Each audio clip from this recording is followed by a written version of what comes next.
Hi all. Emirates ഫ്ലൈറ്റിൽ യാത്ര ചെയ്യുന്നവരാണോ നിങ്ങൾ? അതല്ല, യാത്ര ചെയ്യാൻ ആഗ്രഹിക്കുന്നവരാണോ നിങ്ങൾ? എങ്കിൽ നിങ്ങൾക്കുള്ളതാണ് ഈ വീഡിയോ. എമിറേറ്റ്സ് വിമാനയാത്രയിലെ ഉടനീളം നിങ്ങൾക്ക് വൈഫൈ ആസ്വദിക്കാനായിട്ട് നിങ്ങൾ ചെയ്യേണ്ട സ്റ്റെപ്പുകൾ വളരെ സിമ്പിളാണ്. ജസ്റ്റ് നമുക്ക് നോക്കാം. നിങ്ങൾ ഉപയോഗിക്കുന്നത് എമിറേറ്റ്സിൻ്റെ ആപ്ലിക്കേഷൻ ആണെന്നുണ്ടെങ്കിൽ നിങ്ങളുടെ ഫോണിൽ നിന്ന് പെർട്ടിക്കുലർ ആപ്ലിക്കേഷൻ സെലക്ട് ചെയ്യുക. ഞാൻ ഓപ്പൺ ആക്കുന്നുണ്ട്. വെബിലും നമുക്ക് ഇതേ സെയിം ഓപ്ഷൻ അവൈലബിൾ ആയിരിക്കും. ആദ്യം തന്നെ എമിറേറ്റ്സിൽ ഒരു അക്കൗണ്ട് ക്രിയേറ്റ് ചെയ്യുക. ഞാൻ ഓൾറെഡി ക്രിയേറ്റ് ചെയ്തിട്ടുണ്ട്. നിങ്ങൾ സൈനപ്പ് ചെയ്ത് ഒരു അക്കൗണ്ട് ക്രിയേറ്റ് ചെയ്യുക. മസ്റ്റായിട്ട് അതിൻ്റെ യൂസർ നെയിമും പാസ്വേഡ് ഓർത്ത് വയ്ക്കണം. ഓക്കെ, നമ്മൾ ജോയിൻ ചെയ്യുമ്പോൾ നമ്മൾ ബ്ലൂ ടയറിലായിരിക്കും നമുക്ക് വരുന്നുണ്ടാവുക. എൻ്റെ എമിറേറ്റ്സിൻ്റെ ID നമുക്ക് ഇതിനകത്ത് കാണാം. നമ്മുടെ കോർണറിൽ ലെഫ്റ്റ് ടോപ്പ് കോർണറിൽ നമുക്ക് ഈ ഒരു 3 ബട്ടൺ ക്ലിക്ക് ചെയ്ത് കഴിഞ്ഞാൽ നമുക്ക് അതിൻ്റെ ഡീറ്റെയിൽസ് കുറച്ചും കൂടി എക്സ്പാൻഡ് ചെയ്ത് കാണാം. നമ്മുടെ ട്രിപ്പ് കാര്യങ്ങളെല്ലാം നമുക്ക് ഇതിനകത്ത് കാണാം.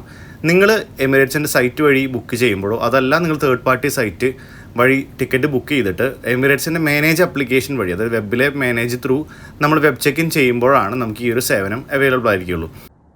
ഇത്രയും ചെയ്ത ശേഷം നിങ്ങൾ ജസ്റ്റ് എമിറേറ്റ്സ് ഫ്ലൈറ്റിൽ കയറുക. ടേക്ക് ഓഫിന് ശേഷം ഓൺ ടൈം എന്ന് കാണിക്കുന്ന വൈഫൈയിൽ നിങ്ങൾ കണക്ട് ചെയ്യുക. നിങ്ങളുടെ ഈ ഒരു സ്കൈ വാട്സിൻ്റെ യൂസർ നെയിം പാസ്വേഡ് എൻ്റർ ചെയ്യുക. നിങ്ങൾക്ക് അൺലിമിറ്റഡ് ആയിട്ട് ചാറ്റ് ആസ്വദിക്കണം. അതായത് വാട്സപ്പ്, മെസ്സഞ്ചർ പോലുള്ള ചാറ്റിംഗ് ഓപ്ഷൻസ് ആണ് നമുക്ക് അൺലിമിറ്റഡ് ആയിട്ടുള്ളത്. അതുകൂടാതെ നിങ്ങൾക്ക് യൂട്യൂബ് പോലുള്ള സ്ട്രീമിംഗ് പ്ലാറ്റ്ഫോംസ് വേണമെന്നുണ്ടെങ്കിൽ $3 തൊട്ട് $10 വരെയുള്ള എമൗണ്ട് പേ ചെയ്ത് കഴിഞ്ഞാൽ അവേർലി ബേസിസിലോ അല്ലെങ്കിൽ ഫ്ലൈറ്റിൻ്റെ ഡ്യൂറേഷൻ അനുസരിച്ചോ നിങ്ങൾക്ക് നെറ്റ് യൂസ് ചെയ്യാവുന്നതാണ്.